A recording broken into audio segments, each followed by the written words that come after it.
Say hey everyone, welcome into another edition of Say Hey Plays. My name is Jose Bouquet.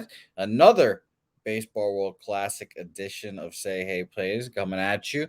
This time we're joined by another special guest, and I'm very excited to talk to him.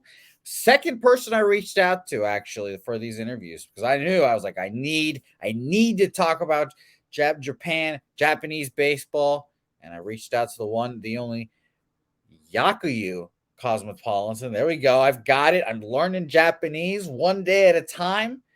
How are you doing? I am doing well, ready to talk about Samurai Japan. Yeah, it's going to be a good time. It's going to be a good time. We'll talk about Samurai Japan. As you've been watching these programs, and you know me, you guys know I'm a big Japanese baseball guy. This is a gambling show as well, and I've bet on Japan to win the Baseball World Classic. I've bet on them. I've had the money in my pocket for a while now, and I'll be watching these games intently. I can't wait for a 4 a.m.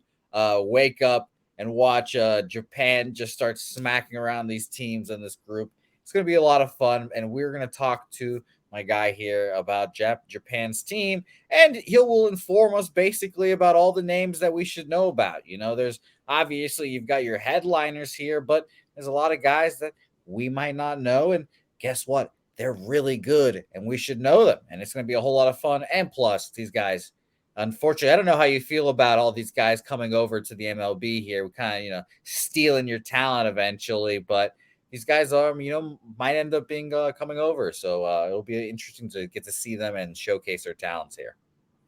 Yeah, it's always a double-edged sword whenever the Japanese stars go over to MLB because you got to feel happy for them. They're living out their dreams, going to MLB, getting paid absolutely with the likes of Masataka Yoshida getting that enormous contract. But it is really sad to not be able to see them here in Japan anymore. Yeah, I'll tell you. And you don't know this. I'm a Red Sox guy, so I'm all in. I last year I was on the same Suzuki train. Yeah. This year I'm on the Masataka train. I can't wait. It's going to be a whole lot of fun. But let's start talking about this team because, well, you know what? Actually, I want to ask you questions first because I don't know who you are. I want to know who you are. You're a good guy, lovely looking person. We've talked for a solid now 5 minutes. First of all, I know you taught me 2 Japanese words actually because I know of the word hafu. Now, yeah, there we go. Beautiful. You're half Japanese, and I would love to know. I guess how long have you been in Japan, and all this stuff, and your connection to Japanese baseball? Yeah, so I'm a Japanese American, born and raised in the U.S., but always visited Japan a lot as a kid, and I've been living here for the last 2 or 3 years. I go to college over here, and I just thought it'd be a perfect way for me to combine my love for baseball with my Japanese ancestry and provide people with an English coverage of Japanese baseball and Nippon professional baseball because I think it was a couple years ago that I saw Foolish Bailey, the popular YouTuber. He tweeted out like the one thing that's missing in the market for baseball in YouTube in the YouTube world is people who cover KBO and MPB in Japanese. So I wanted to be able to fill that void and You're like, oh, hey, that's me right here. Hey, look. Yeah. Yeah. And I'm a San Francisco Giants fan. So kind of bummed that we didn't get Masataka Yoshida or Kodai Senga. But over here I go to a lot of games and I'll be going to all the Pool B games at Tokyo Dome. Oh, really? That's awesome. I can't wait. I'm going to the Miami games. I live in Texas, so I'm flying over there. It'll be a whole lot of fun. And I'm from Venezuela, too, so I obviously have to go root for them and live and die by them. But it's going to be a lot of fun. I'm glad that you could give us your little intro here to yourself because I want to know. I want people to know that you know what you're talking about. You when it comes to Japanese baseball and all that good stuff. So I'm glad you're going to be there, too. It'll be a whole lot of fun following you and seeing all the tweets at 4 a.m, and I cannot wait. So my next question is in general just WBC question in Japan, and I think this question is pretty important for if you're betting on Japan, and one of the reasons why I bet on them is that the WBC in Japan, it's a big deal. I'm sure it's a big deal, and this Absolutely. country and this the culture there is really, it's not, I wouldn't say it's like club over country, or when you say in England, that's how you say it in soccer, but it's country over club. Everyone, you want to support the national team, you want to be on the national team, you want to represent, and that's something, obviously the DR and Venezuela has it, but thankfully the US doesn't have it as much. It's coming more, but that's kind of what I'm hanging my hat for here. And I just wanted to ask you, what does it mean in Japan, and how's been the run up to it, the hype? Yeah, the WBC means everything here. We just had the FIFA World Cup, obviously, and a lot of Japanese fans were heartbroken at that round of 16 exit against Yeah. Croatia. But it's really, a once every 4 years opportunity for baseball. It's been 6 years for the whole country to come together and support Yeah.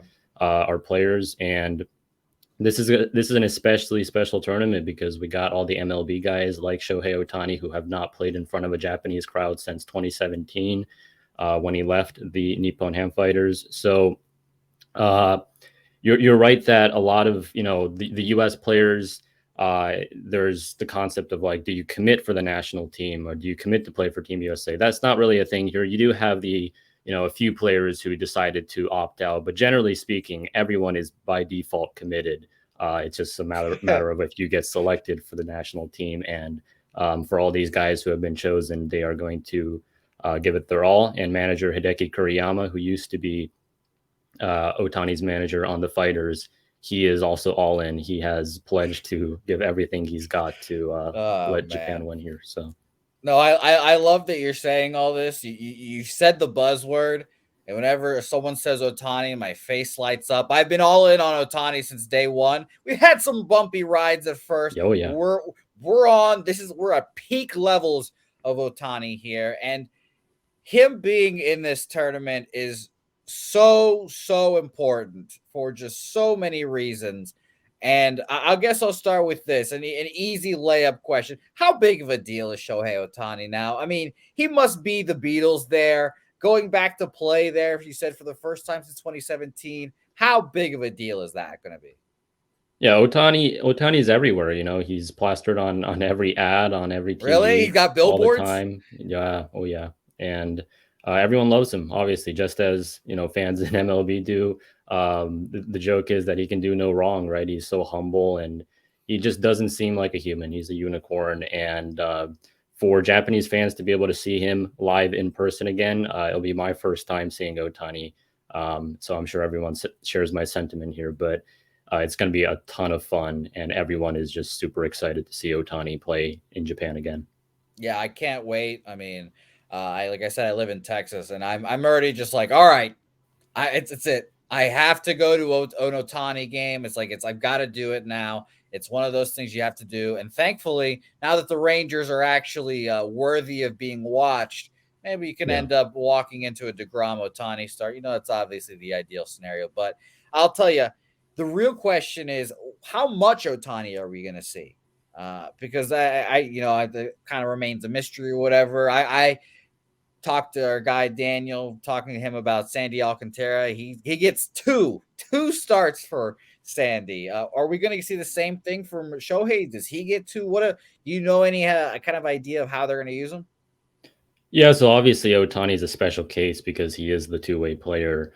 He's definitely going to be in the lineup, I would assume, almost every game. As for his pitching, it's really tough to say because a lot of Japanese media does predict he will start game one against China, which, because Japan's pool is starting a few days earlier than the American pool games in Phoenix and Miami, that would allow Otani to slot in and pitch in both the quarterfinals and potentially the finals, and that would give him three starts. Mm, But I don't think that they're going to use Otani in game one against China just because China, a bit of a weaker opponent. I don't think they're gonna make Otani throw, even if he does maybe just an inning or so. So I think Otani will probably get two starts if Japan makes it to the finals. It'll probably be um, maybe the early pool game against Korea, and then either the quarterfinals or the finals, probably. Yeah, boy, that's going to be a spectacle. Even if he does just go out there and throw one inning, that's Yeah, going to be lighting it up to see. I'm absolutely. with you right there, though. I hope that they don't use them against China, because we all know that China, I guess, is probably going to be the bottom of the tier of this group here. Them and the Czech Republic will be battling it out for that, but we'll see what happens. I kind of like to check, but um, Yeah. I would love to see Ohtani not go against them and go Korea, because Korea, obviously, I guess pseudo rival of Japan, and Hmm. especially when it comes to baseball. They've played in a final before. How concerned should I be? Because I've honestly, until like 2 days ago, I had no thought, no worries about Korea. I was like, the team's not going to be that great this year, et cetera, et cetera. I just think this Japan team's going to be a lot better. So please just make me feel better about Japan just rolling over Korea, I guess. Unfortunately, I'm not going to be doing that because Korea is always a challenge for Japan. I believe Yeah. in the history of the World Baseball Classic, they have a record of like 4-4.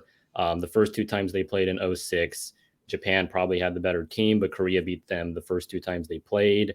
And even outside of the World Baseball Classic with the Olympics and the Premier 12, Japan does usually get the better of them, but Korea, based on the talent disparity, the fact that Korea is obviously a baseball powerhouse, but they're not on the level of Japan. They've performed really well against Japan. They will always show Yeah. up to play Japan. Like you said, it's a huge rivalry game.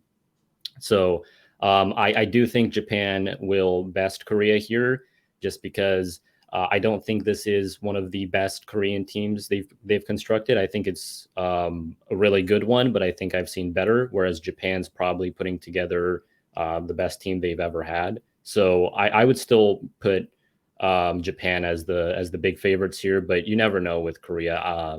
They're always going to turn up. Is that the game you're most excited to go to?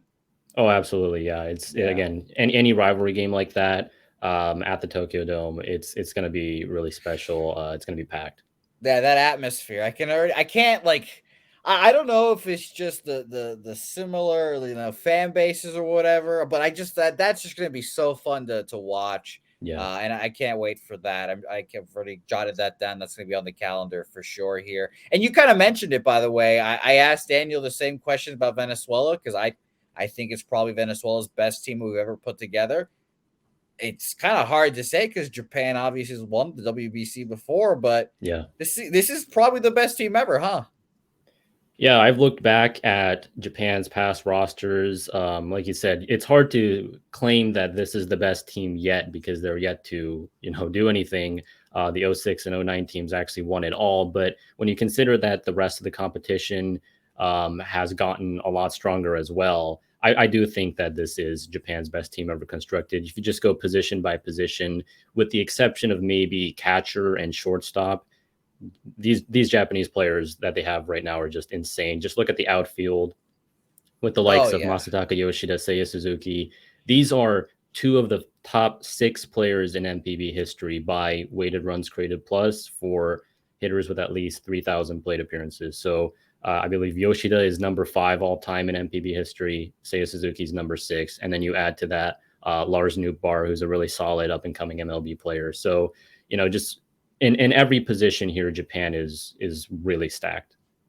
Yeah, that just gives me the warm and fuzzies. It just makes me feel so good. I will keep saying it. I cannot wait to watch this team play baseball. And we've talked about the lineup a little bit, and we'll get more in depth here in a second about it. But I want to start with the starting pitching. I mean, that's just the best way to go. We talked about Ohtani. He's his own case. But a lot of people don't know about, well, I mean, I would say that, but I feel like I've seen Roki Sasaki all over my TV now for the last Yeah, couple of days, because everyone's saying this exact thing. No one knows these guys, but remember, this guy threw 17 perfect innings. This guy throws a ball that puffs smoke out of his hand. All this stuff. This is all the stuff that they keep saying about these Japanese pitchers. But I mean, obviously Roki and Yamamoto are the guys, and I'm excited to see our guy Yoshinobu Hmm. Yamamoto. There we go. There we go. I love that. That makes me feel better. The pronunciation is there. But really, I'm excited to watch either one of these guys pitch. It's going to be fun. And if they even pitched in a final, I would feel okay about it, truthfully. But I'll just ask you this plain and simple question: what starting pitcher are you most excited to see? It has to be Yoshinobu Yamamoto for me. In the last two Really? seasons in MPB, he's gone 33-10 with a 1.55 ERA, more than a strikeout per inning. Going back to 2019, his first full season as a starter with the Oryx Buffaloes, he still has a sub 2 ERA. His only hiccup really in the last 2 or 3 years has been that in game one of the Japan series last year, he had an oblique injury, had to get pulled from the game, Mm, and the Buffaloes still ended up winning the Japan series anyway without him. But jeez. other than that, he has been just, as good as they get. I say that he's the most dominant Japanese pitcher since Yu Darvish and Masahiro Tanaka were in their primes, and he might even be better than that. So Yamamoto is regarded as the ace of Samurai Japan. Of course, I'm super hyped to see Darvish, since he was the guy who closed out the 2009 WBC finals against Korea. So I'm excited to see him back on the team.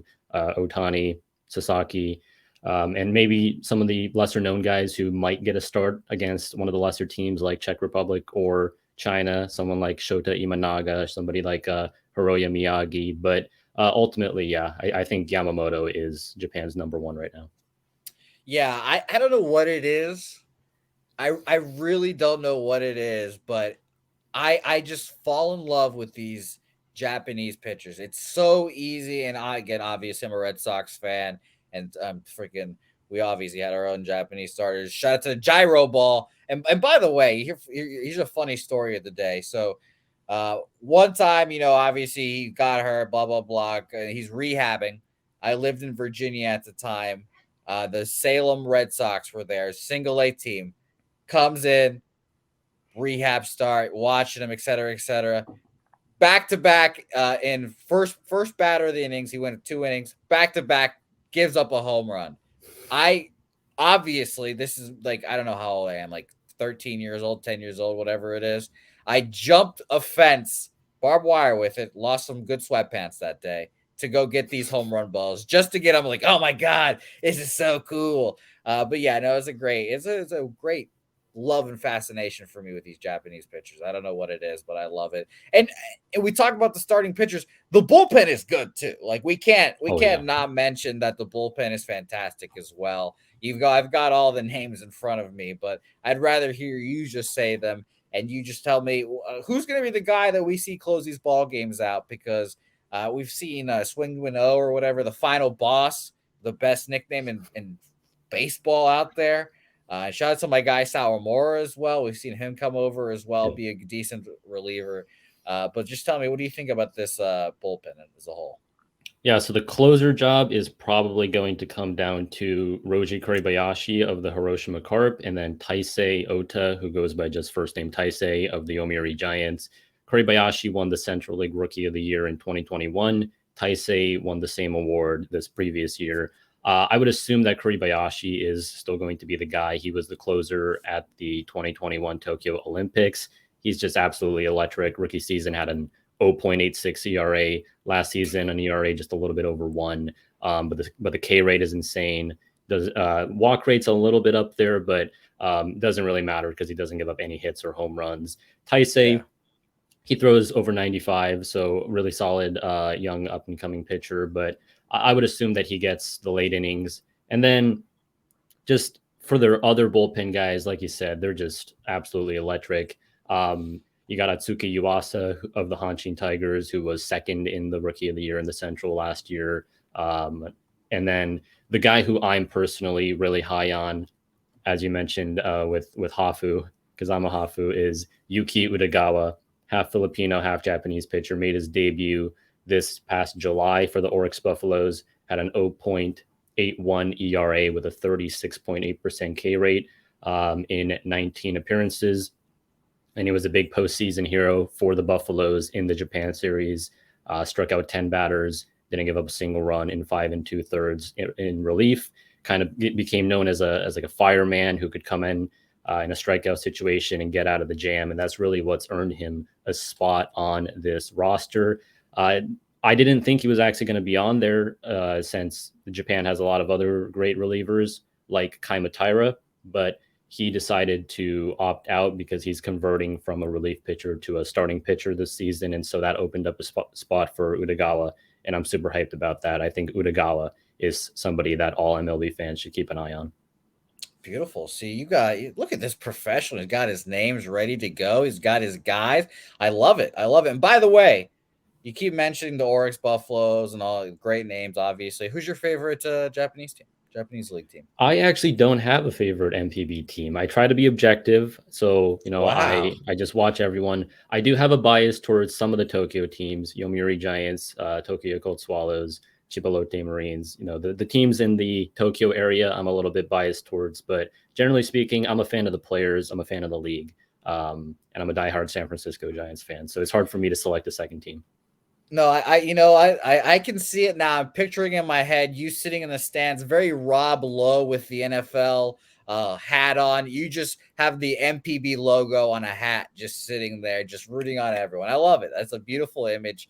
And hey, I'd be right there with you, man. I keep saying I just enjoy watching this style of baseball for some reason. It's just very pleasurable. And maybe Shohei Ohtani has colored me. And actually, you know what? I think, and by the way, obviously, I could not remember Daisuke's name for the life of me earlier, but shout out to Daisuke. I have a fondness because I had Daisuke, shout out to Junichi Tsuzawa, and Koji Uehara just coming in, and I just think it's just grown me into a Japanese baseball guy. But let's talk about the hitters now, because we mentioned the starting pitchers of love. They get their love. I think they're obviously starting pitching the best in the WBC, and their bullpen's right up there with Puerto Rico as well. We just don't know the names as well, and we probably won't mention them. That's why you're here. It's beautiful.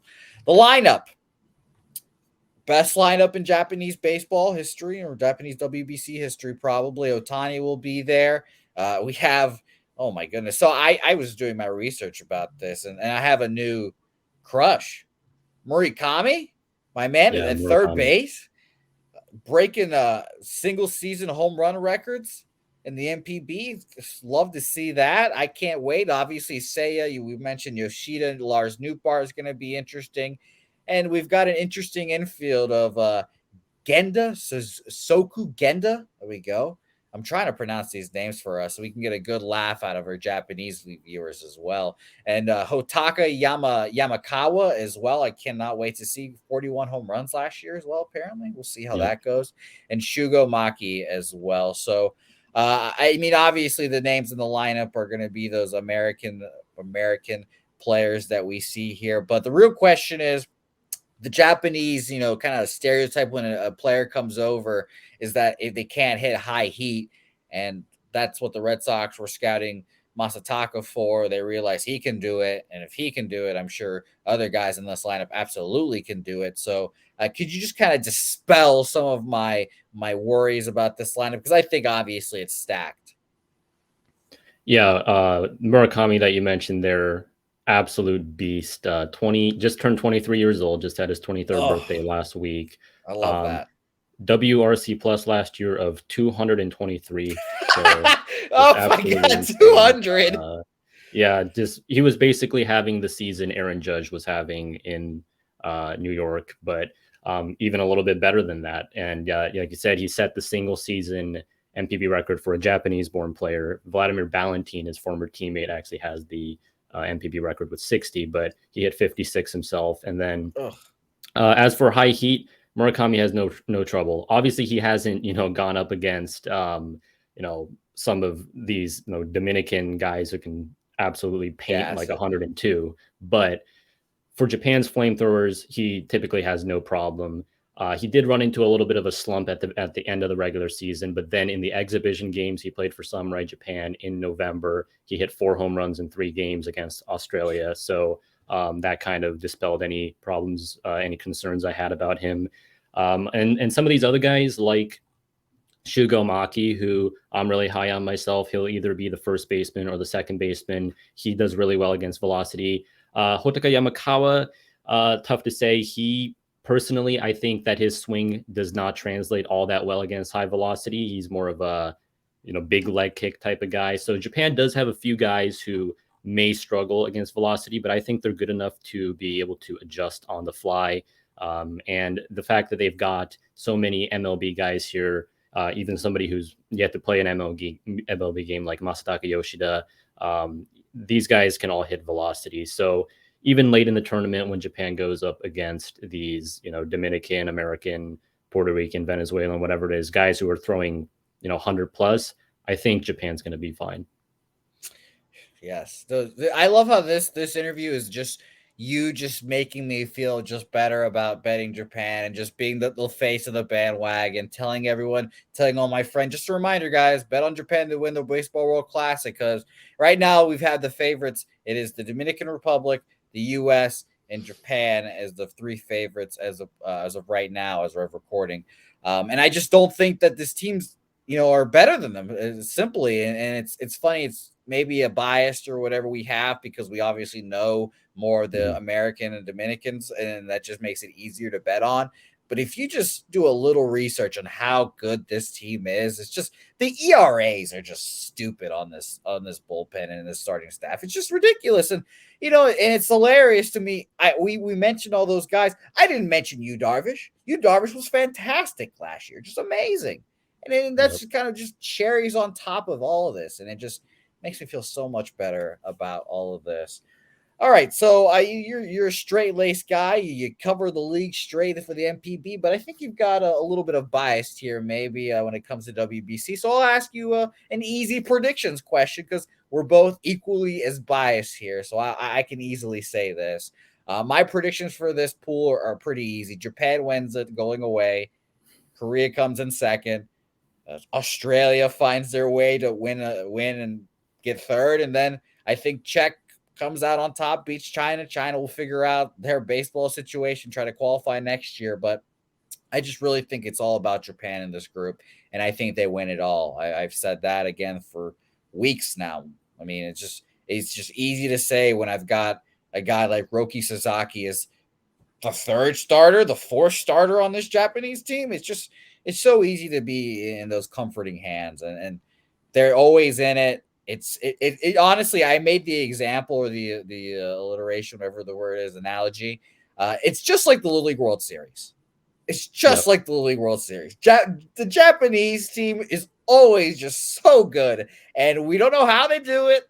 They're just a baseball factory, and they'll continue to do it. And I've learned from watching the League World Series, they always bet on Japan. So I will be betting on Japan. I'm there. I think they win the Baseball World Classic. And I hope it's against Venezuela in the finals, but we'll see what happens there.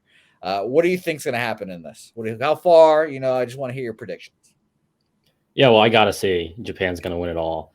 There we go. I do have, again, the Dominican team is really good, and I'm a big fan of the Venezuelan team, and obviously USA as the defending champs. Japan's not going to have an easy road, and maybe it's right to say that they're third behind the DR and the US, but ultimately I think they're right around the same level. They have about the same chance to win.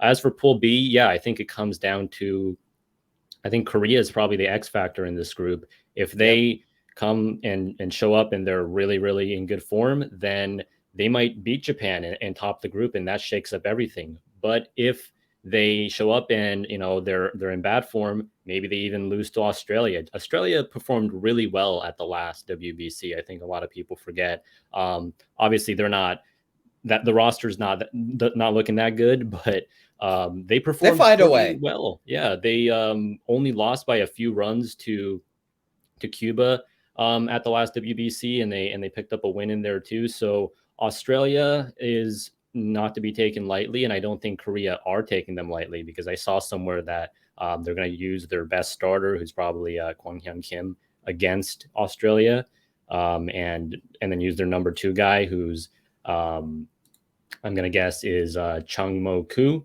against the Japanese team. So yeah, we'll see what happens, but in general, yeah, Japan 1, Korea 2, Australia 3, and then last place will come down to China versus Czech. I'm a little bit concerned about the Czech, even though they're a great story, but they were mercy Yeah. ruled in the qualifiers against Oh Spain. no. So the pitching, I'm a little bit concerned about, and China is a Ugh. complete wild card just because we know basically none of their players. They do have one KBO player, Ju Quan, and one former MPB player, Masago. So they have a few guys that I'm familiar with on the Chinese team, whereas the Czech team, obviously, they have guys like Martin Cervenka, who are, they've become kind of well known on Twitter, at least in the last Yeah. few months, just because of how He's great of a a scorer they are. But firefighter. Yeah. yeah, Yeah. exactly. Yeah, it's important to remember that these guys are basically an all amateur team. No, But yeah, 100%. No, I can't wait. And shout out to Hoy Park as well. I think he took a cup of coffee with the Red Sox as well. Good, good. There you go. There you go. That's good timing for the coffee sip as well. But yeah, so it's gonna be interesting to see what happens for this Chinese club. I do hope that the Czech Republic can find a way to win and get that automatic qualifying. It would be fun, but who knows? Ultimately, for us gamblers, we're more focused on Japan and their success. I can't wait. It's going to be a whole lot of fun. And, truly, I am eternally jealous that you'll be watching these games live and in person in the Tokyo Dome. It's going to be beautiful. And I cannot wait. Before we go, please plug anything that you want to plug before we get out of here. Yeah, so I'm on YouTube. I try to release at least one video every week about Japanese baseball. The channel name is just Yakyu Cosmopolitan, like you see on the screen. My most recent video is on the aforementioned Yoshinobu Yamamoto, and I'll do a lot of things around Japan and the WBC in the lead up to the tournament. So that should be fun. I'm also on Twitter at Yakyu Cosmo without the politan part, so just Yakyu Cosmo there. But yeah. Beautiful. Thank you. It's been a whole lot of fun talking to you. I eat like a fucking 5-year-old, so I don't know if Japan's the place for me. But if I find my way to Japan, I'll definitely, I've got my guy, Yuri, or AKA I will never call you Yuri, by the way. Your name's always going to be Yakyu Cosmopolitan for me. I mean, that's just how that goes, obviously. Just like how foolish Bailey's will always be foolish, whatever. It's going to be fun like that. So I can't wait. Thank you for joining me. I cannot wait for these games, like I mentioned, and I'll be right there with you, rooting on Japan to win this whole thing. So I cannot Yeah. wait for it. Thank you so much for having me on, and I'll be cheering for Venezuela too. I love the Venezuelan team. There we go. See there's the alliance we need. The Venezuelan Japan alliance officially created today. Thanks everyone for watching. Don't forget to follow us on Twitter at Jose Bouquett. You heard his Twitter as well. See you guys next time for another preview of the Baseball World Classic right here on Pub Sports Radio.